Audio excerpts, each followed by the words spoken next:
Curso de estudo bíblico, o que é a igreja? Eu não acrescentei nem retirei nada desta publicação, apenas estou divulgando na íntegra essa publicação, como divulgador do Evangelho de Jesus, que sou, por dom recebido pelo Espírito Santo, para divulgar os ensinamentos e orientações de Deus e de Jesus, contidos nas Escrituras Sagradas, a Bíblia. Estou fazendo minha parte, esperando que todo crente saiba o que é a igreja na terra e no céu, assunto que é tratado aqui. Nesta lição vamos aprender o que a Bíblia ensina acerca da Igreja de Deus e o que isso significa para nós. Esta obra evangelizadora da Igreja de Deus Unida compreende a edição, publicação e distribuição gratuita deste curso bíblico por correspondência e da revista A Boa Nova, que é a proclamação das notícias maravilhosas da segunda vinda de Cristo, o nosso Senhor, Salvador, Sumo Sacerdote e Rei vindouro, que estabelecerá o reino de Deus na terra como um testemunho ao mundo. Nós também publicamos vários guias de estudo bíblico sobre vários temas os quais ajudam os irmãos que respondem a esta chamada a se preparem hoje para sua responsabilidade futura no reino de Deus. Antecedentes históricos da palavra igreja. O Dicionário Bíblico Ulman, em seu artigo Igreja, explica o contexto da palavra igreja, grifo do autor. Igreja é a tradução portuguesa da palavra grega eclésia. O uso do termo grego antes do surgimento da igreja cristã é importante, pois dois tipos de sentidos em seu uso histórico emergem, para a compreensão da palavra igreja no Novo Testamento. Em primeiro lugar, este termo grego, que significa basicamente, chamados para fora, foi utilizado para indicar uma assembleia ou ajuntamento de cidadãos de uma cidade grega e é assim usada em Atos 19:32, 39. Os cidadãos, que tinham conhecimento do seu status privilegiado em relação a escravos e não cidadãos, eram chamados para reuniões por um arauto para discutirem questões de interesse da comunidade. Quando os primeiros cristãos entenderam que constituíam uma igreja, não resta nenhuma dúvida de que eles sabiam que tinham sido chamados por Deus, em Jesus Cristo, para um propósito especial e que seu status era um privilégio em Jesus Cristo. Efésios 2:19. Em segundo lugar, esse termo grego foi usado mais de 100 vezes na tradução do Antigo Testamento em uso comum na época de Jesus. O termo hebreu, kaal, significa simplesmente assembleia e poderia ser utilizado de várias maneiras, por exemplo, referindo-se a uma assembleia, congregação, ou grupo de profetas, 1 Samuel 19:20, soldados, Números 22:4, ou do povo de Deus, Deuteronômio 9:10. O uso do termo no Antigo Testamento quando se referia ao povo de Deus é importante para entender o termo igreja no Novo Testamento. Os primeiros cristãos eram na maioria judeus, que usavam a tradução grega do Antigo Testamento. Para eles o uso da expressão que era comum no Antigo Testamento para designar o povo de Deus, revela a compreensão deles da continuidade que liga ao Antigo e o Novo Testamento. Os primeiros cristãos entendiam que eles eram o povo do Deus que foi revelado no Antigo Testamento, Hebreus 1:1, 2, os verdadeiros filhos de Israel, Romanos 2:28, 29, tendo Abraão como pai, Romanos 4:1, 25, e o povo da nova aliança profetizada no Antigo Testamento, Hebreus 8:1, 13. Em virtude desse amplo contexto de significados no mundo grego e no Antigo Testamento, o termo igreja é usado no Novo Testamento para designar uma congregação local de cristãos chamados por Deus, tal como a Igreja de Deus que está em Corinto, 1 Coríntios 1:2, e também para designar todo o povo de Deus, tal como na afirmação que Cristo é o cabeça da igreja, que é o seu corpo, Efésios 1:22, 23. Para aproveitar o máximo desta lição, não deixe de ler todas as referências bíblicas mencionadas e não diretamente citadas no texto. Elas são mencionadas para expandir a sua compreensão de temas cruciais. Você pode melhorar ainda mais seu entendimento ao consultar em sua própria Bíblia essas referências bíblicas mencionadas em cada lição e ver como elas são usadas em seu contexto original. Se você tiver perguntas sobre esta lição, pode enviá-las para nós por meio de carta ou e-mail. A nossa equipe terá prazer em ajudá-lo, respondendo essas perguntas. O que é a igreja? Edificarei a minha igreja, e as portas do inferno não prevalecerão contra ela. Jesus Cristo, Mateus 16:18. Jesus Cristo edificou a sua igreja e deu-lhe uma missão. As Escrituras declaram que sua intenção era que houvesse um relacionamento estreito e amoroso entre os seus discípulos fiéis e que a igreja fosse uma fonte de alento e propósito para eles. No entanto, muitas pessoas veem a igreja simplesmente como algo pouco relevante ou sem nenhuma função em suas vidas cotidianas. Para muitos, até mesmo o seu conceito parece antiquado. E, para alguns, a própria palavra igreja tem uma conotação desagradável. Para outros, a igreja é um lugar onde há imagens de madeira, campanários, torres e cruzes ou talvez catedrais medievais no coração da Europa. Quando pensam em igreja, eles pensam num lugar destinado ao serviço de adoração. Um excelente exemplo é a Catedral de Notre Dame de Paris, que representa, para muitos, a essência do significado da igreja. Sua construção se iniciou em 1163 e continuou por várias gerações até 1345. Suas dimensões internas de 130 metros de comprimento, 48 de largura e 35 de altura, podendo acomodar até 6.000 pessoas, rosáceas de vitrais com 13 metros de diâmetro e contrafortes externos, foram obviamente desenhados com intenção de representar o mundo sobrenatural. A Enciclopédia Britânica ressalta que a catedral está situada em um local onde sempre foi reservado aos parisienses para a prática de ritos religiosos e foi construída sobre as ruínas de duas antigas igrejas, onde existia um templo pagão dedicado a Júpiter da época galo-romana. Edição da Internet, Paris, a Notre Dame de Paris. Entretanto, isso não é uma prática incomum. Através da história, as pessoas têm atribuído importância religiosa a lugares e edifícios onde elas e seus ancestrais se sentiam mais perto de Deus ou do Deus ou deuses que adoravam. Ao longo do tempo, as edificações de igrejas, catedrais, templos, altares e sacrários têm sido o principal local de adoração. Tal como a fé que ela representa, a Catedral de Notre Dame tem sofrido através dos séculos. A Enciclopédia Britânica explica: após sofrer danos durante a Revolução Francesa, a igreja foi leiloada e vendida a um empresário da construção civil. Mas essa venda foi cancelada quando Napoleão subiu ao poder, e, então, ele ordenou que o edifício fosse redecorado para sua coroação em 1804. Aberto a Notre Dame de Paris. O efeito do tempo e o descrédito não têm sido tão complacentes como muitas outras grandes catedrais europeias. Aos poucos, as construções de igrejas foram diminuindo em grande parte da Europa e, recentemente, se levantou a questão do que fazer com as enormes igrejas que já não são mais tão usadas para se justificar seu alto custo de manutenção. Será um prédio de uma igreja, que não é mais utilizado para serviços religiosos, ainda uma igreja? Outra pergunta ainda mais importante: o que a Bíblia diz quando se refere à igreja? A igreja não é um edifício. Quando o Novo Testamento menciona a igreja, ele se refere a uma assembleia de pessoas.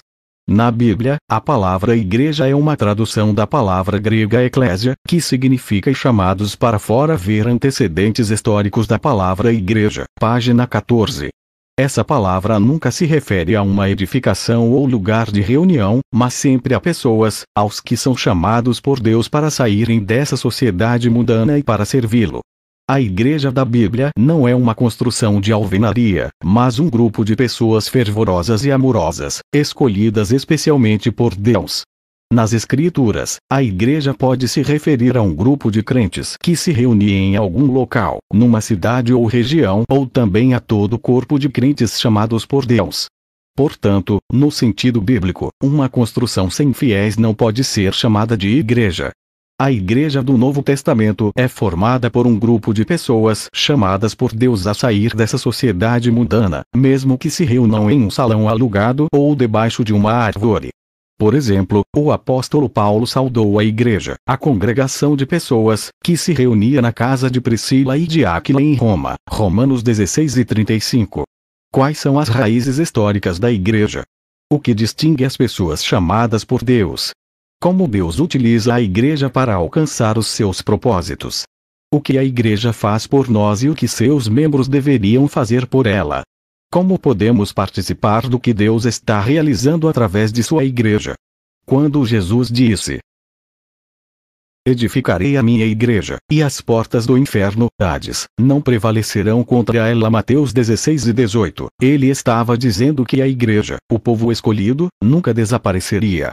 E ela continua viva, um corpo de crentes determinados e sinceros, que se esforça para servir a Deus, realizando a sua obra e apoiando uns aos outros. Hoje em dia, com toda essa miscelânea de doutrinas e práticas, como podemos reconhecer a igreja que Jesus edificou? Nesta lição vamos aprender o que a Bíblia ensina acerca da Igreja de Deus e o que isso significa para nós. Um povo escolhido, como foi dito na lição anterior, Deus tem um plano para levar a humanidade à salvação em seu reino.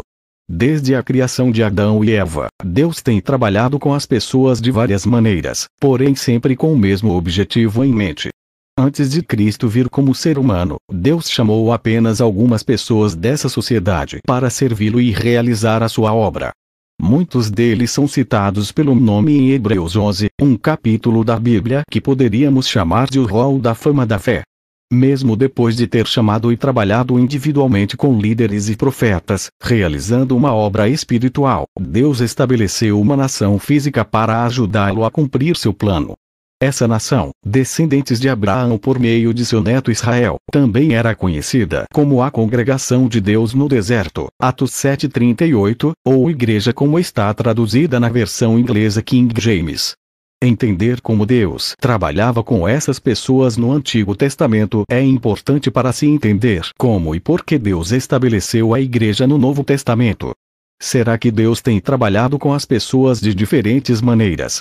Havendo Deus, outrora, falado, muitas vezes e de muitas maneiras, aos pais, pelos profetas, nestes últimos dias, nos falou pelo Filho, a quem constituiu o herdeiro de todas as coisas, pelo qual também fez o universo. Hebreus 1:2, Ara. Deus falou pessoalmente com Adão e Eva e, mais tarde, com Moisés. No entanto, quase sempre ele transmitia sua mensagem de outras formas, por sonhos e visões, através de profetas e sacerdotes e por meio de sua palavra inspirada, as Sagradas Escrituras. Mas as mensagens sempre tinham o propósito de cumprir uma missão. Porque Deus chamou a Abraão. Ora, o Senhor disse a Abraão: sai-te da tua terra, e da tua parentela, e da casa de teu pai, para a terra que eu te mostrarei. E far-te-ei uma grande nação, e abençoar-te-ei, e engrandecerei o teu nome, e tu serás uma bênção. E abençoarei os que te abençoarem e amaldiçoarei os que te amaldiçoarem. E em ti serão benditas todas as famílias da terra. Gênesis 12:1-3. Deus tinha um propósito para Abraão. Em sua missão para estender o seu amor a toda a humanidade, Deus escolheu um homem que era fiel e obediente para servir como um exemplo físico e espiritual. Abraão foi um exemplo de obediência ao deixar sua terra natal para obedecer à ordem de Deus, apesar de nem mesmo saber o seu destino final. Hebreus 11:8. Ele acreditou no cumprimento da promessa de Deus, apesar de algumas coisas parecerem impossíveis.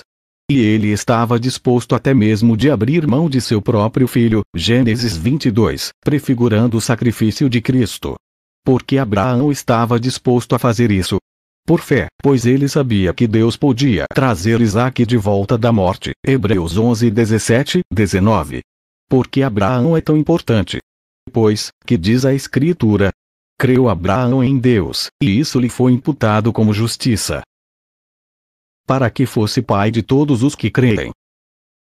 A fim de que também a justiça lhe seja imputada. Romanos 4:3-11, grifo do autor.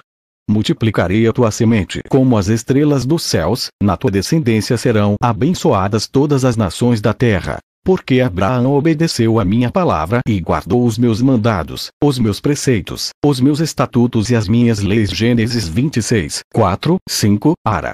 Ora, as promessas foram feitas a Abraão e ao seu descendente. Não diz, e aos descendentes, como se falando de muitos, porém como de um só, e ao teu descendente, que é Cristo. Gálatas 13:16, Ara. Abraão não se tornou apenas o pai de muitas nações, incluindo os descendentes de Israel, mas também demonstrou um exemplo de fidelidade a Deus a ponto de ele o chamar de pai espiritual dos fiéis.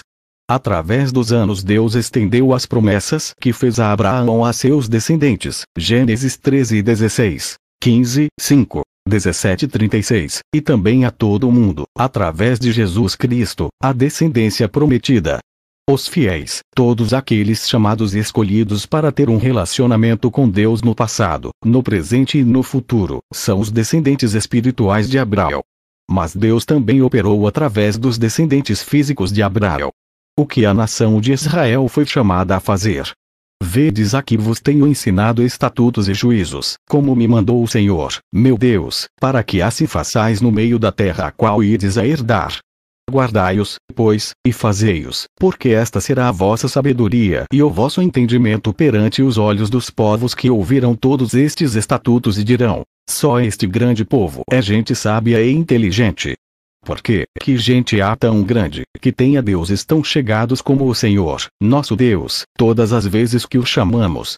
E que gente há tão grande, que tenha estatutos e juízos tão justos como toda esta lei que hoje dou perante vós. Deuteronômio 4, 5, 8. Uma das responsabilidades que Deus deu à nação de Israel foi a de representá-lo, demonstrando através do exemplo que seus caminhos funcionam. As nações ao seu redor deveriam ver a perfeição das leis de Deus atuando na vida dos israelitas. Será que os israelitas cumpriram a missão dada por Deus? Tive consideração pelo meu santo nome, o qual a nação de Israel profanou entre as nações para onde tinha ido. Ezequiel 36, 21, NVI. Porém se obstinaram, e se revoltaram contra ti, e lançaram a tua lei para trás das suas costas, e mataram os teus profetas, que protestavam contra eles, para que voltassem para ti. Assim fizeram grandes abominações. Neemias 9, 26. Eis aí vem dias, diz o Senhor, em que firmarei nova aliança com a casa de Israel e com a casa de Judá. Não conforme a aliança que fiz com seus pais, no dia em que os tomei pela mão, para os tirar da terra do Egito, porquanto eles anularam a minha aliança. Jeremias 31, 31, 32, Ara. Os israelitas não apenas falharam, deixando de dar um bom exemplo às nações vizinhas, mas também deixaram de cumprir o seu acordo com Deus, permitindo que seu nome fosse blasfemado. Romanos 2, 24. Porque Israel fracassou. Mas não ouviram, nem inclinaram os ouvidos. Antes, andaram cada um conforme o propósito do seu coração malvado. Jeremias 11, 8. Homens de dura cerviz, incircuncisos de coração e ouvido, vos sempre resistis ao Espírito Santo. Assim, vos sois como vossos pais. Atos 7:51. Porque esta é a aliança que firmarei com a casa de Israel, depois daqueles dias, diz o Senhor. Na mente lhes imprimirei as minhas leis, também no coração lhes inscreverei. Eu serei o seu Deus, e eles serão meu povo. Jeremias 31, 33, Ara. Os israelitas não tinham a disposição de coração para se ajustarem à vontade de Deus. Deuteronômio 5:29. Eles resistiram ao Espírito Santo, assim como o resto da humanidade sem o chamado especial de Deus. No entanto, Deus tem um plano para nos dar um novo coração e escrever suas leis em nossas mentes. Como o fracasso de Israel levou ao estabelecimento da Igreja do Novo Testamento? Pois que o que Israel buscava não o alcançou, mas os eleitos o alcançaram, e os outros foram endurecidos. Como está escrito, Deus lhes deu espírito de profundo sono, olhos para não verem e ouvidos para não ouvirem, até o dia de hoje. E Davi diz: torne-se-lhes a sua mesa em laço, e em armadilha, e em tropeço, por sua retribuição. Escureçam-se-lhes os olhos para não verem, e encurvem-se-lhes continuamente as costas. Digo, pois, porventura, tropeçaram, para que caíssem? De modo nenhum. Mas, pela sua queda, veio a salvação aos gentios, para os incitar à emulação. E, se a sua queda é a riqueza do mundo, e a sua diminuição, a riqueza dos gentios, quanto mais a sua plenitude. Romanos 11, 7, 12. Paulo explica que Israel, por não ter o Espírito Santo, não teve êxito em se tornar uma nação justa diante de Deus, mas ele não abandonou os israelitas. Eles estão temporariamente cegos e, durante esse tempo de cegueira, Deus está chamando pessoas de outras nações. Mas, como disse Paulo, está chegando o tempo de todo o povo de Israel ser salvo. Romanos 11, 25, 27. Por causa do sacrifício de Cristo, o Espírito de Deus agora está disponível às pessoas de qualquer nação ou raça que se arrependam de todo o coração. O propósito final de Deus é salvar todos os povos, tanto israelitas como gentios, não israelitas. Por enquanto, apenas os eleitos estão sendo transformados em servos justos de Deus, e tanto israelitas como gentios podem fazer parte de seu povo eleito, transformado espiritualmente. Esse passo, é claro, historicamente, necessita do próximo passo no plano de Deus, que é a fundação da Igreja. O começo da Igreja do Novo Testamento com a chegada do Messias prometido, Jesus de Nazaré, o cenário estava pronto para uma nova fase do plano de salvação de Deus. Essa fase envolve a obra de Deus por meio de um grupo de pessoas, a Igreja, transformado espiritualmente pelo Espírito Santo. Deus as escolheu não apenas para que recebam a salvação, mas também para realizar a sua obra em benefício de toda a humanidade. Em que alicerce Deus edificou a Igreja do Novo Testamento? Assim que já não sois estrangeiros, nem forasteiros, mas concidadãos dos santos e da família de Deus, edificados sobre o fundamento dos apóstolos e dos profetas, de que Jesus Cristo é a principal pedra da esquina, no qual todo o edifício, bem ajustado, cresce para templo santo no Senhor, no qual também vos juntamente sois edificados para a morada de Deus no Espírito. Efésios 2:19, 22. Ao chamar e treinar os seus discípulos, seus estudantes, durante 3 anos e meio, Jesus os preparou para serem seus apóstolos, mensageiros, e também parte do principal fundamento da Igreja.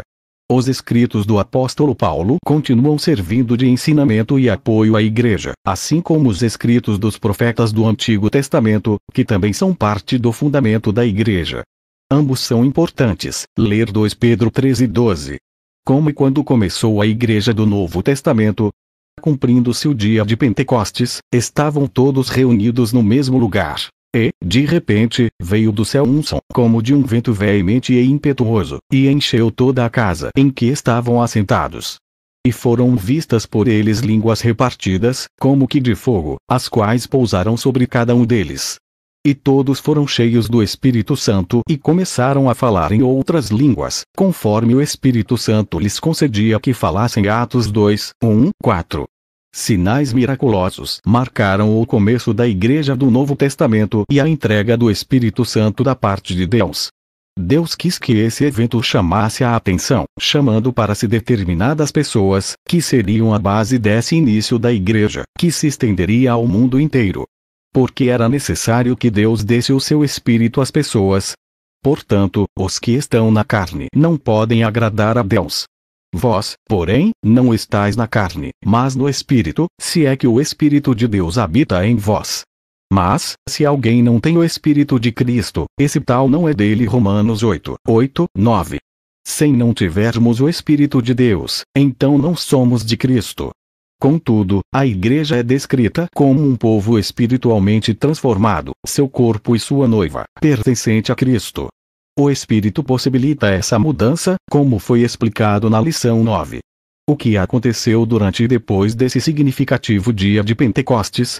Ouvindo eles as pessoas na multidão isto, compungiram-se em seu coração e perguntaram a Pedro e aos demais apóstolos: Que faremos, varões e irmãos? E disse-lhes Pedro: Arrependei-vos, e cada um de vos seja batizado em nome de Jesus Cristo para perdão dos pecados, e recebereis o dom do Espírito Santo, de sorte que foram batizados os que de bom grado receberam a sua palavra. E, naquele dia, agregaram-se quase 3.000 almas, e todos os dias acrescentava o Senhor à Igreja aqueles que se haviam de salvar. Atos 2:37, 38, 41, 47. Deus chamou muitas pessoas ao arrependimento e os discípulos os batizavam. No começo, a Igreja cresceu rapidamente com a evidente devoção e fervor da Igreja primitiva nessa era. O livro de Atos relata os tempos de perseguição e de dispersão e também o crescimento das congregações em todo o Império Romano, à medida que os apóstolos difundiam o Evangelho. Apesar desse rápido crescimento inicial, a Bíblia se refere à Igreja como um pequeno rebanho, que sempre era perseguido. Se o mundo vos odeia, sabei que, primeiro do que a vós outros, me odiou a mim. Se vos fosseis do mundo, o mundo amaria o que era seu. Como, todavia, não sois do mundo, pelo contrário, dele vos escolhi, por isso, o mundo vos odeia. João 15:18, 19, Ara. Entrai pela porta estreita, porque larga é a porta, e espaçoso o caminho que conduz à perdição, e muitos são os que entram por ela. E porque estreita é a porta, e apertado o caminho que leva à vida, e poucos há que a encontrem. Acautelai-vos, porém, dos falsos profetas, que vêm até vos vestidos como ovelhas, mas interiormente são lobos devoradores. Por seus frutos os conhecereis. Mateus 7:13-16. Não temas, ó pequeno rebanho, porque a vosso Pai agradou dar-vos o reino. Lucas 12:32. Jesus predisse que seu rebanho permaneceria pequeno e seria perseguido através da história. Até mesmo falsos profetas entrariam na igreja, causando divisão e enfraquecendo a sua mensagem. Jesus e os apóstolos haviam predito que falsos mestres, pregando mentiras, entrariam na igreja e ensinariam um cristianismo falso e distorcido. E Jesus, respondendo, disse-lhes: Acautelai-vos, que ninguém vos engane, porque muitos virão em meu nome, dizendo: Eu sou o Cristo, e enganarão a muitos. Mateus 24:4-5. Muitos me dirão naquele dia: Senhor, Senhor, não profetizamos nós em teu nome? E, em teu nome, não expulsamos demônios? E, em teu nome, não fizemos muitas maravilhas? E, então, lhes direi abertamente: Nunca vos conheci. Apartai-vos de mim, vos que praticais a iniquidade. Mateus 7:22-23.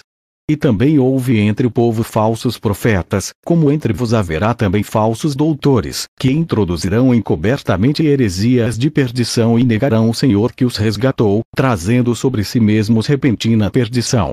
E muitos seguirão as suas dissoluções, pelos quais será blasfemado o caminho da verdade. 2 Pedro 2:1-2.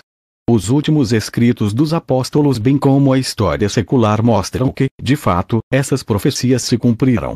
Falsos mestres introduziram muitas doutrinas e práticas diferentes na igreja. A Bíblia mostra que Satanás, enfim, através de seu cristianismo falso, tem enganado o mundo inteiro. Apocalipse 12:9. E, frequentemente, os seus ministros se apresentam como ministros de justiça. 2 Coríntios 11:13-15. O capítulo 8 de Atos nos relata um exemplo de um falso mestre, fingindo ser convertido, mas, na verdade, ele estava querendo ter os mesmos poderes miraculosos dos apóstolos para tirar proveito pessoal. Versículos 9-23. Como Cristo disse em Mateus 7, a iniquidade, oposição à lei de Deus, ganhou muitos adeptos entre os cristãos professos. O que o apóstolo João disse sobre o que fez um falso ministro aos seguidores de Cristo? Tenho escrito à igreja, mas Diótrefes, que procura ter entre eles o primado, não nos recebe. Pelo que, se eu for, trarei à memória as obras que ele faz, proferido contra nós palavras maliciosas. E, não contente com isto, não recebe os irmãos, e impede os que querem recebê-los, e os lança fora da igreja. 3 João 9:10. Os ataques de Satanás à igreja eram tão intensos nessa fase, ao fim do primeiro século, que os verdadeiros cristãos chegaram a ser expulsos de algumas congregações. Entretanto, apesar de tanta perseguição e heresia, Jesus Cristo afirmou que sua igreja continuaria ativa até o seu retorno. Pois também eu te digo, edificarei a minha igreja, e as portas do inferno, a sepultura, não prevalecerão contra ela. Mateus 16:18. E eis que eu estou convosco todos os dias, até a consumação dos séculos. Mateus 28:20. Embora Satanás sempre tenha atacado e tentado destruí-la, a igreja não desapareceu. Embora seu rastro, muitas vezes, seja difícil de achar na história, a Igreja de Deus tem sobrevivido às terríveis perseguições do Império Romano e à Idade das Trevas, assim como aos ataques mais recentes de nossa era.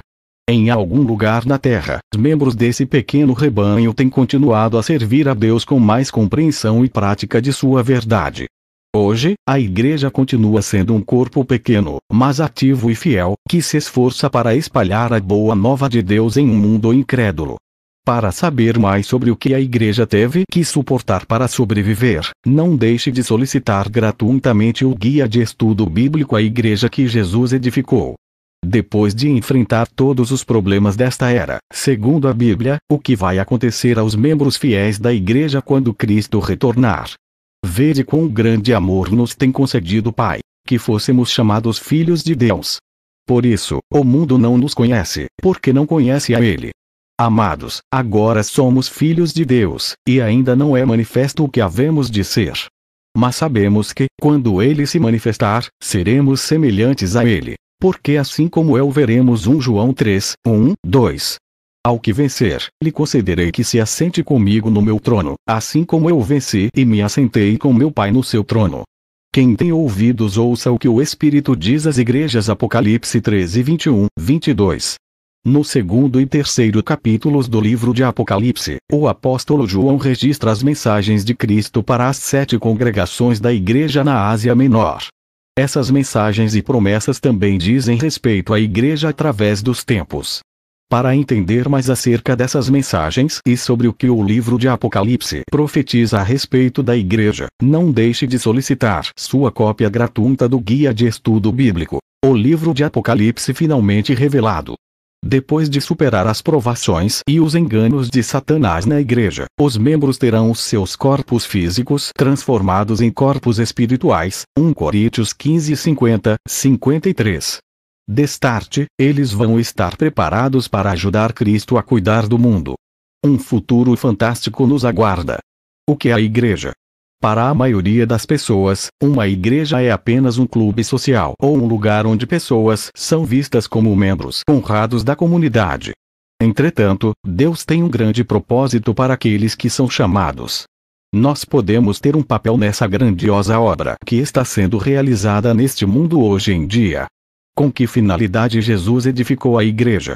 E este evangelho do reino será pregado em todo o mundo, em testemunho a todas as gentes, e então virá o fim. Mateus 24, 14. Portanto, ide, ensinai todas as nações, batizando-as em nome do Pai, e do Filho, e do Espírito Santo, ensinando-as a guardar todas as coisas que eu vos tenho mandado. E eis que eu estou convosco todos os dias, até a consumação dos séculos. Mateus 28, 19, 20. Jesus comissionou a sua igreja para realizar a sua obra. Deus chamou os membros da igreja para apoiar a obra de pregação da Boa Nova, o Evangelho, da vinda do reino de Cristo a todo o mundo. Dessa forma, os membros da igreja são colaboradores de Cristo nessa obra sumamente importante. A proclamação do Evangelho do Reino de Deus está sendo feita, como explicado na 6ª lição, através da tecnologia atual, como a internet, a rádio, a televisão e também, é claro, através da palavra falada. O que mais Deus pode usar para levar às pessoas a mensagem do Evangelho? Vós sois a luz do mundo. Não se pode esconder uma cidade edificada sobre um monte. Nem se acende a candeia e se coloca debaixo do alqueire, mas, no velador, e dá a luz a todos que estão na casa. Assim resplandeça a vossa luz diante dos homens, para que vejam as vossas boas obras e glorifiquem o vosso Pai, que está nos céus. Mateus 5, 14, 16. O exemplo dos membros da igreja desempenha um papel importante na obra que Deus entregou para a igreja realizar. O seu exemplo positivo é um fruto do Espírito Santo, agindo na vida dos servos de Deus, que foram chamados, escolhidos e fiéis. 1 Tessalonicenses 1, 6, 10. Apocalipse 17, 14. Do mesmo modo, ao fazer as mudanças necessárias em nossas próprias vidas, damos um exemplo piedoso de preparação para a obra que Deus tem para nós no futuro. A vida cristã é um campo de treinamento para o futuro serviço no reino de Deus. Que funções os membros da igreja estão se preparando para assumir no reino de Deus? E os reuniu num reino e os fez sacerdotes do nosso Deus, e eles reinarão sobre a terra. Apocalipse 5:10, Bíblia Viva. E o reino, e o domínio, e a majestade dos reinos debaixo de todo o céu serão dados ao povo dos santos do Altíssimo. O seu reino será um reino eterno, e todos os domínios o servirão e lhe obedecerão. Daniel 7:27. E vi tronos. E assentaram-se sobre eles aqueles a quem foi dado o poder de julgar. E vi as almas daqueles que foram degolados pelo testemunho de Jesus e pela palavra de Deus, e que não adoraram a besta nem a sua imagem, e não receberam o sinal na testa nem na mão, e viveram e reinaram com Cristo durante 1000 anos. Apocalipse 24. Embora Paulo se refere aos membros da igreja como os mais fracos do mundo, em contraste contrário daqueles que são os poderosos do mundo, 1 Coríntios 1, 27, esses membros da igreja estão sendo preparados por Deus para exercer importantes funções nessa obra presente e futura. todos aqueles que são atualmente fracos, aos olhos daqueles que se acham sábios e poderosos neste mundo, se tornarão reis e sacerdotes com Cristo através da ação do poder transformador do Espírito de Deus neles. Como as nossas ações nesta vida servem de treinamento para sermos governantes no futuro. Quem é fiel no mínimo também é fiel no muito. Quem é injusto no mínimo também é injusto no muito. Pois, se nas riquezas injustas não fostes fiéis, quem vos confiará as verdadeiras? E, se no alheio não fostes fiéis, quem vos dará o que é vosso? Lucas 16:10, 12. E veio o primeiro dizendo: Senhor, a tua mina rendeu 10 minas. E ele lhe disse: Bem está, servo bom, porque no mínimo foste fiel, sobre 10 cidades terás a autoridade. Lucas 19:16, 17. Cada pequena decisão que tomamos pode ser um tijolo na construção de um sólido fundamento de fidelidade, no qual Deus pode construir grandes coisas. Nossa atenção fiel aos detalhes da instrução de Deus não vai passar despercebida por Jesus, nosso Salvador e sumo sacerdote. Será que o processo de crescimento e treinamento pessoal para essas funções elevadas envolve testes e provações? Eu, ó Senhor, esquadrinho o coração, eu provo os pensamentos. Isso para dar a cada um segundo os seus caminhos e segundo o fruto das suas ações. Jeremias 17:10. Amados, não estranheis a ardente prova que vem sobre vós, para vos tentar, como se coisa estranha vos acontecesse. Mas alegrai-vos no fato de serdes participantes das aflições de Cristo, para que também na revelação da sua glória vos regozijeis e alegreis. 1 Pedro 4:12, 13. Meus irmãos, tende grande gozo quando cairdes em várias tentações, sabendo que a prova da vossa fé produz a paciência. Tenha, porém, a paciência a sua obra perfeita, para que sejais perfeitos e completos, sem faltar em coisa alguma. Tiago 1:2, 4. Assim, futuramente, eles os sábios e poderosos deste mundo poderão ser capazes de servir aqueles que passaram uma gama completa de sofrimentos. As pessoas escolhidas por Deus passam por provas muito ruins no mundo de hoje. Mas, com a ajuda de Deus, elas podem superar esses problemas se espelhando nas atitudes e no caráter que Cristo demonstrou diante das suas provações. Como os líderes do reino de Deus vão governar? Mas Jesus, chamando os discípulos a si, disse-lhes: Sabeis que os que julgam ser príncipes das gentes delas se assenhoreiam, e os seus grandes usam de autoridade sobre elas. Mas entre vos não será assim. Antes, qualquer que, entre vós, quiser ser grande será vosso serviçal. E qualquer que, dentre vós, quiser ser o primeiro será servo de todos. Porque o Filho do Homem também não veio para ser servido, mas para servir e dar a sua vida em resgate de muitos. Marcos 10:42, 45. Naturalmente, os líderes deste mundo buscam os seus próprios interesses, sempre em detrimento daqueles sobre os quais governam. Cristo estabeleceu um exemplo de liderança que favorece aqueles que são servidos, o que podemos chamar de liderança servidora. Devemos aprender pelo seu exemplo e ensinamentos a maneira de honrar aqueles que estão sob o nosso cuidado quando nos tornarmos sacerdotes e governantes no reino de Deus. Apocalipse 20:6. Qual é a principal função de um sacerdote? Porque os lábios do sacerdote devem guardar o conhecimento, e da sua boca devem os homens procurar a instrução, porque ele é mensageiro do Senhor dos Exércitos. Malaquias 2:7, Ara. Uma das responsabilidades dos sacerdotes é ensinar a boa aplicação da lei de Deus, a qual afeta todos os aspectos da vida. Como futuros sacerdotes, os membros da igreja devem aprender agora como aplicar as leis de Deus e se preparar para educar os outros. Um professor que não pratica o que ensina não tem muita credibilidade com seus alunos. Mas, no plano de Deus, os professores terão total credibilidade. Os alunos vão saber que os professores foram muito bem preparados e que dominam a matéria que ensinam, a verdade de Deus. Qual é a base da governabilidade divina? Será, também, que, quando o rei de Israel se assentar sobre o trono do seu reino, então, escreverá para si um traslado desta lei num livro, do que está diante dos sacerdotes levitas. E o terá consigo e nele lerá todos os dias da sua vida, para que aprenda a temer ao Senhor, seu Deus, para guardar todas as palavras desta lei e estes estatutos, para fazê-los. para que o seu coração não se levante sobre os seus irmãos e não se aparte do mandamento, nem para a direita nem para a esquerda. Deuteronômio 17, 18, 20.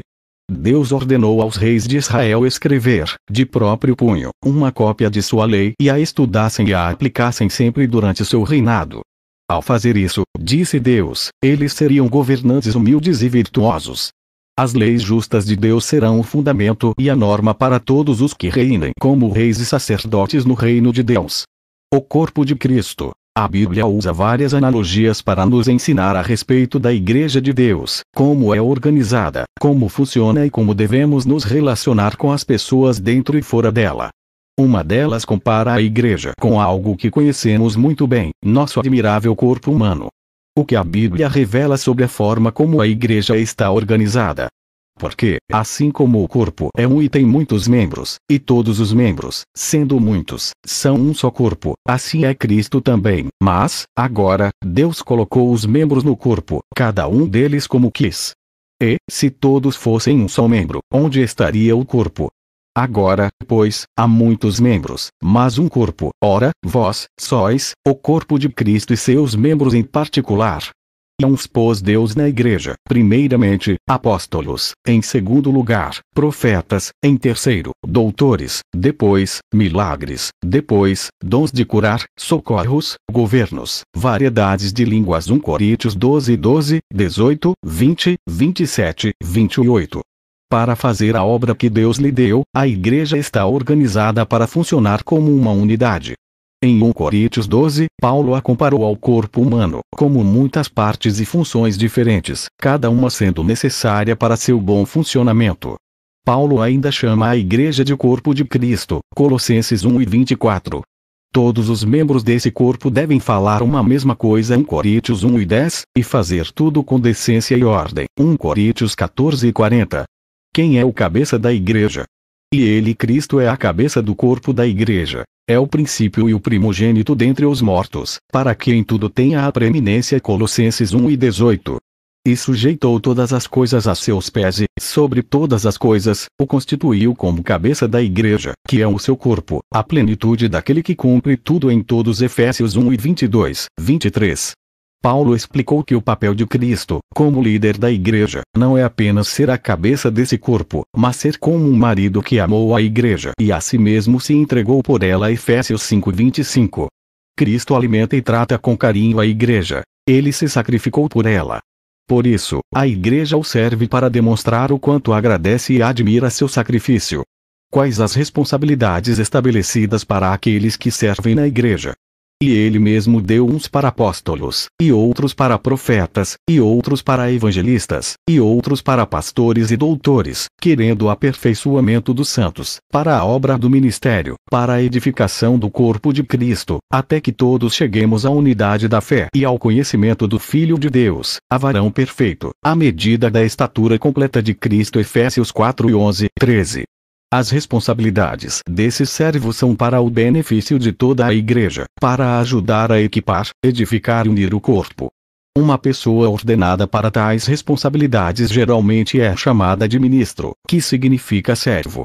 Nas Escrituras, eles também são chamados de anciãos ou presbíteros.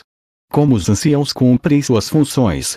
Aos presbíteros anciãos que estão entre vós, admoesto eu, que sou também presbítero ancião, apacentai o rebanho de Deus que está entre vós, tendo cuidado dele, não por força, mas voluntariamente, nem por torpe ganância, mas de ânimo pronto, nem como tendo domínio sobre a herança de Deus, mas servindo de exemplo ao rebanho. 1 Pedro 5, 1, 3.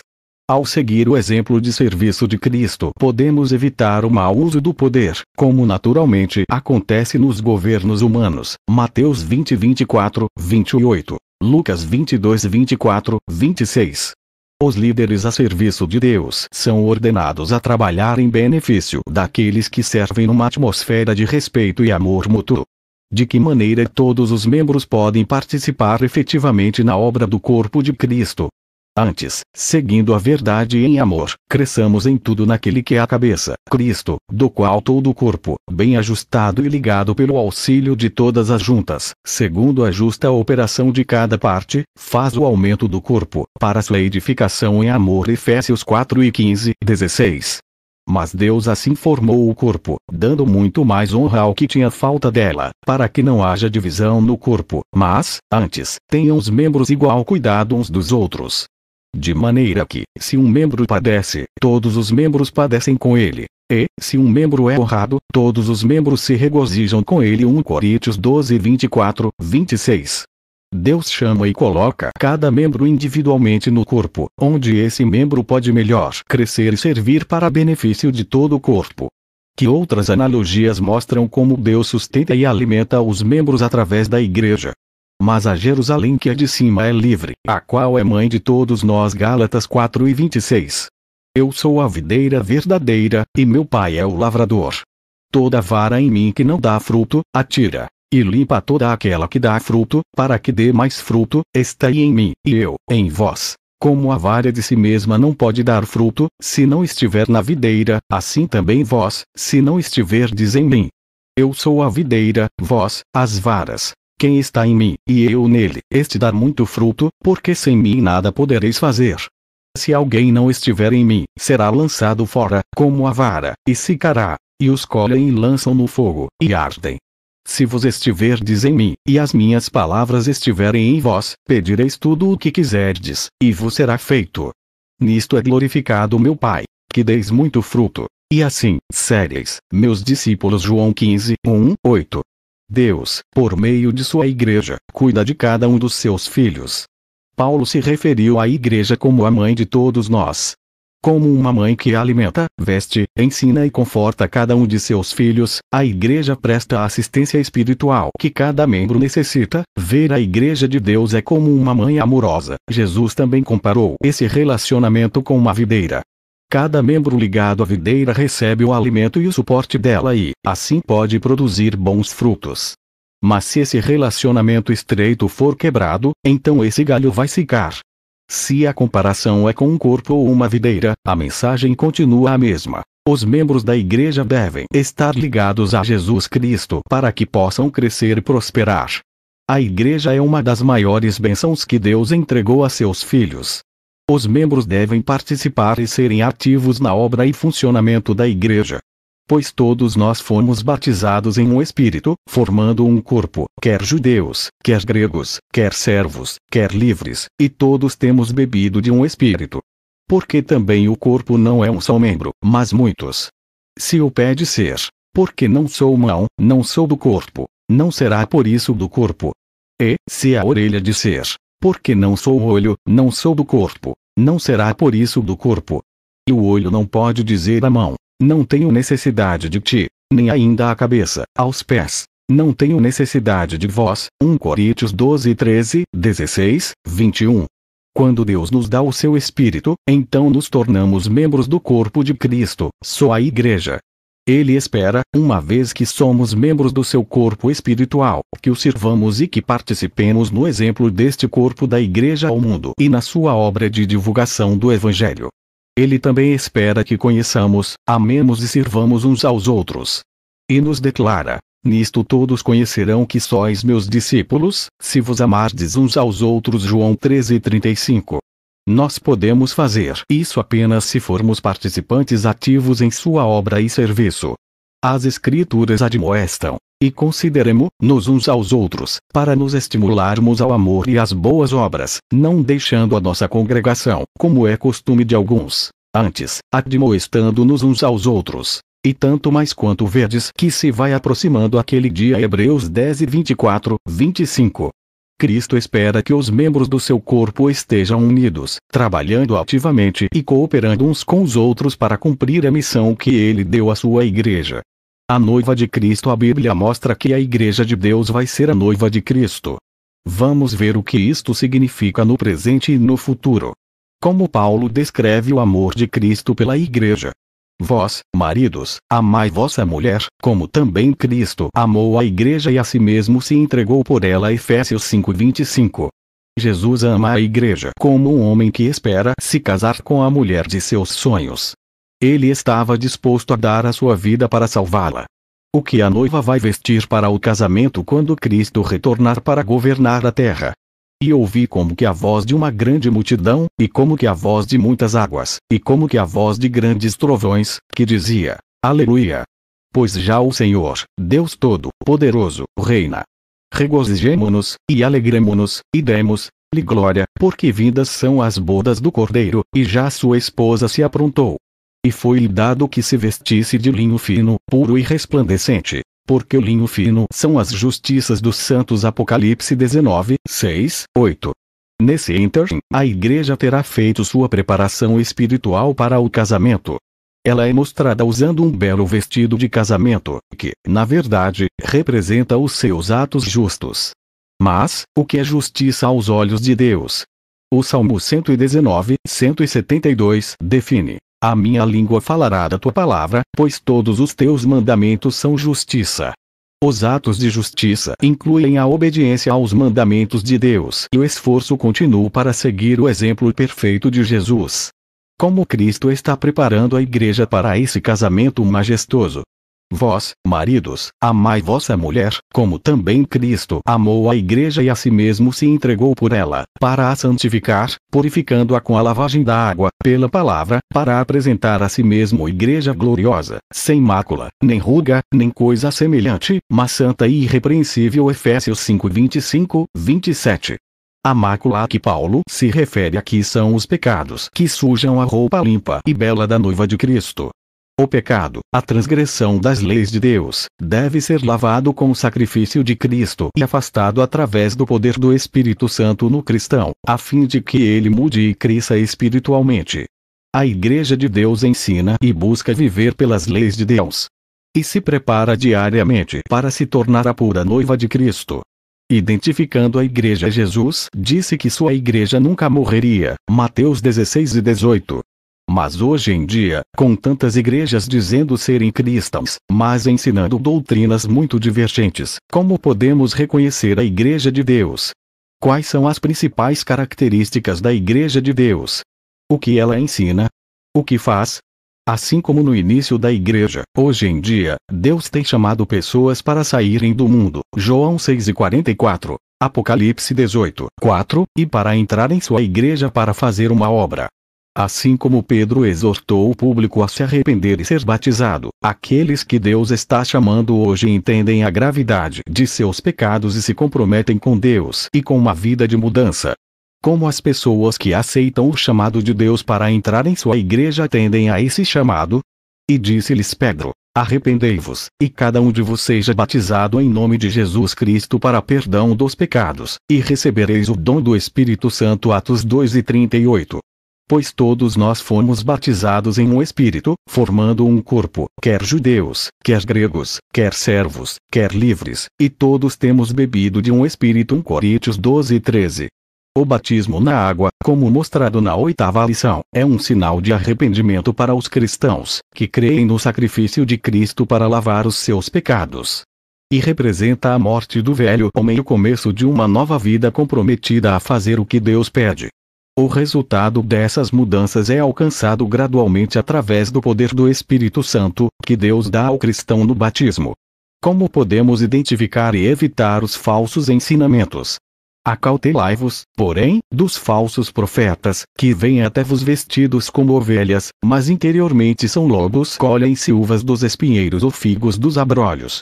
Assim, toda árvore boa produz bons frutos, e toda árvore má produz frutos maus. Não pode a árvore boa dar maus frutos, nem a árvore má dar frutos bons. Toda árvore que não dá bom fruto corta-se e lança-se no fogo. Portanto, pelos seus frutos os conhecereis. Nem todo que me diz, Senhor, Senhor, entrará no reino dos céus, mas aquele que faz a vontade de meu Pai, que está nos céus. Muitos me dirão naquele dia, Senhor, Senhor, não profetizamos nós em teu nome? E, em teu nome, não expulsamos demônios? E, em teu nome, não fizemos muitas maravilhas? E, então, lhes direi abertamente, nunca vos conheci, apartai-vos de mim, vos que praticais a iniquidade. Mateus 7:15, 23. Cristo nos avisou para tomar cuidado com aqueles que se disfarçam de verdadeiros mestres, que aparentemente dizem e fazem as coisas certas, mas cujas ações e realizações realmente não são justas. Em última análise, os seus ensinamentos e doutrinas equivaleria à transgressão, se recusar a obedecer às leis de Deus. Cristo diz que irá rejeitar aqueles que rejeitam e desobedecem às suas leis. Que frutos devem crescer na vida dos verdadeiros cristãos? Mas o fruto do Espírito é amor, gozo, paz, longanimidade, benignidade, bondade, fé, mansidão, temperança. Contra essas coisas não há lei. Gálatas 5:22, 23. O Espírito de Deus torna possível para o novo cristão para começar a produzir as características altruístas do próprio Deus. Como acontecem com os frutos de uma videira, os traços do caráter divino não surgem imediatamente no batismo, mas deve ser nutrido e crescer ao longo do tempo. A principal finalidade da Igreja é nos ajudar a desenvolver frutos espirituais. Quais as características marcantes dos verdadeiros cristãos?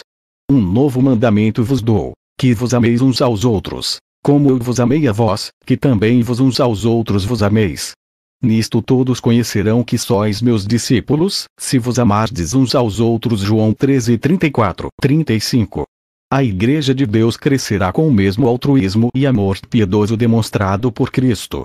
Esse carinho transbordante é muito superior ao amor natural entre irmãos, ou até mesmo o amor de mãe, que é conhecido como a maior expressão do amor humano.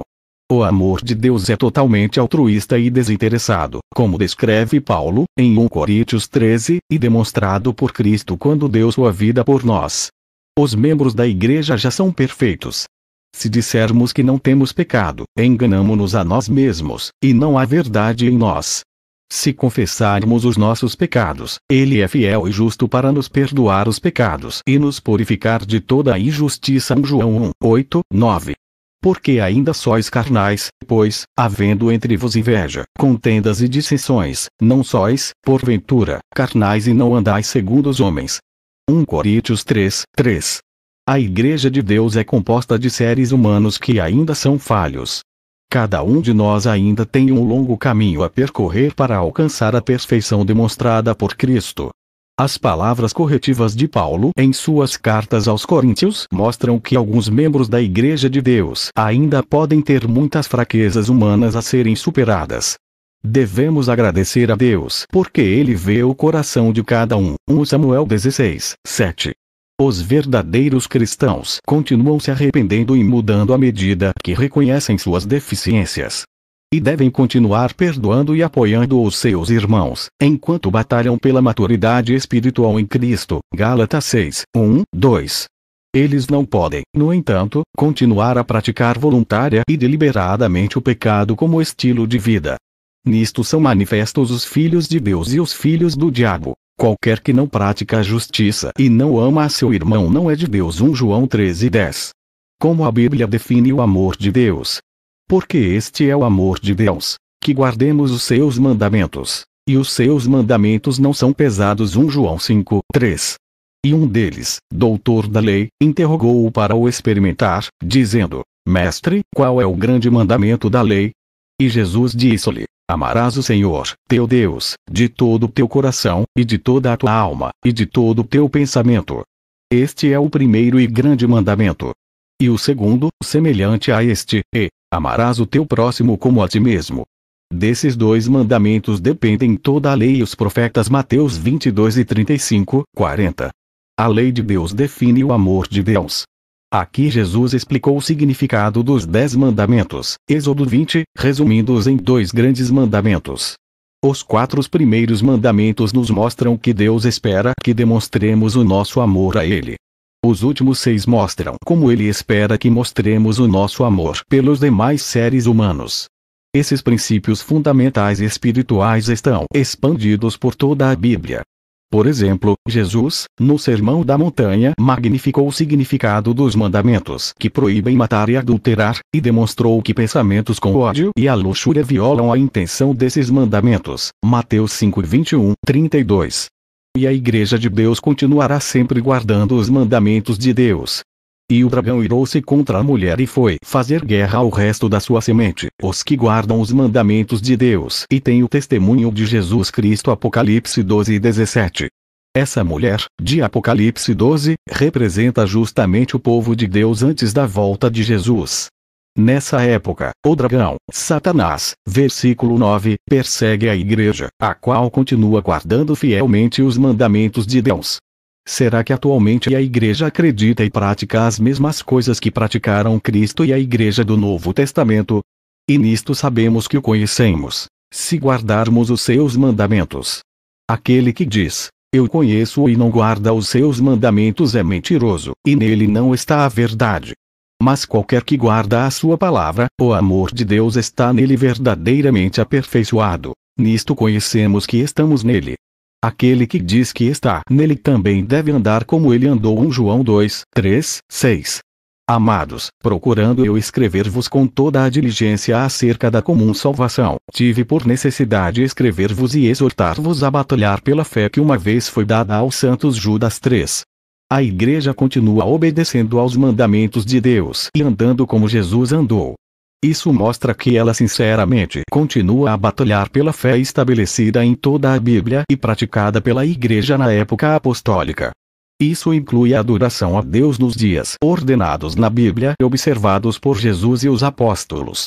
A Bíblia deixa claro que Jesus, Paulo e a igreja se reuniam regularmente no sábado, obedecendo ao quarto mandamento, Êxodo 28, 11, Marcos 6, 2. Lucas 4:16, 31, 32, 13 e 10, Atos 13 e 14, 44, 17, 1, 3, 18, 4.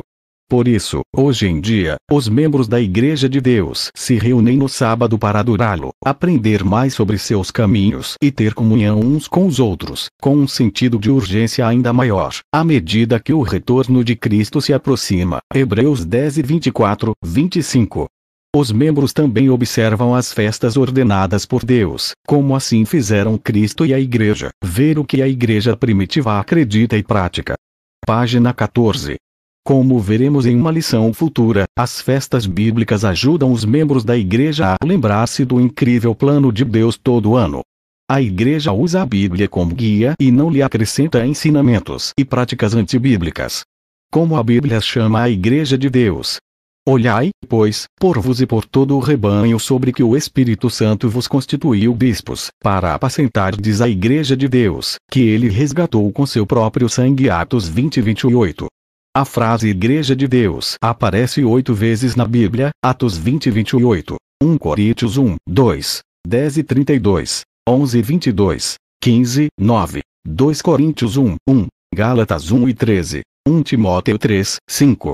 E Igrejas de Deus aparece mais 3 vezes, 1 Coríntios 11 e 16, 1 Tessalonicenses 2 e 14, 2 Tessalonicenses 1, 4, e a Igreja do Deus vivo ocorre uma vez, 1 Timóteo 3 e 15.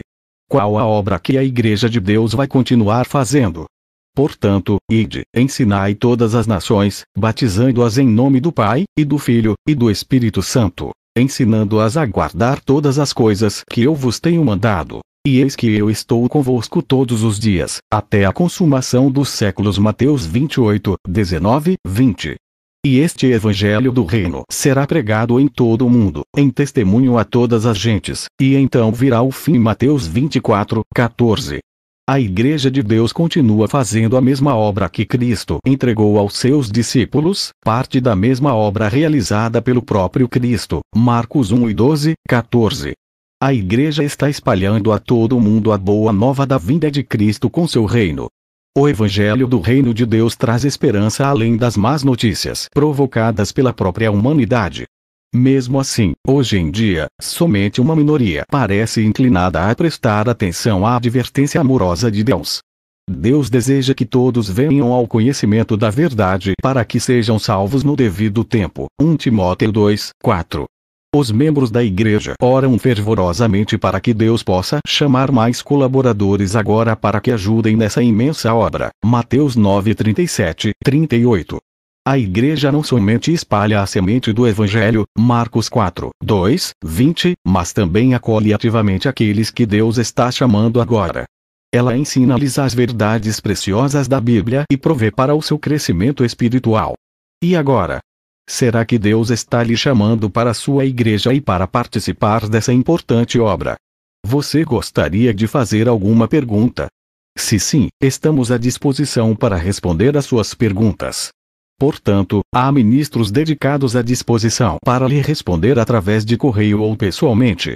Por favor, faça contato conosco por qualquer um de nossos endereços ou através de nosso site http://portugues.ucg.org.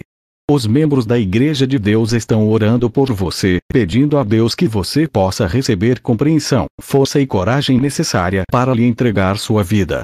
Esses mesmos membros aguardam ansiosamente por conhecer e trabalhar com você na Igreja de Deus. Ver o acolhimento da Igreja de Deus, página 16. Esta lição cobriu grande parte do que a Bíblia ensina sobre a Igreja de Deus. Mas, como sempre, a Bíblia contém ensinamentos mais profundos do que pode ser discutido em uma lição.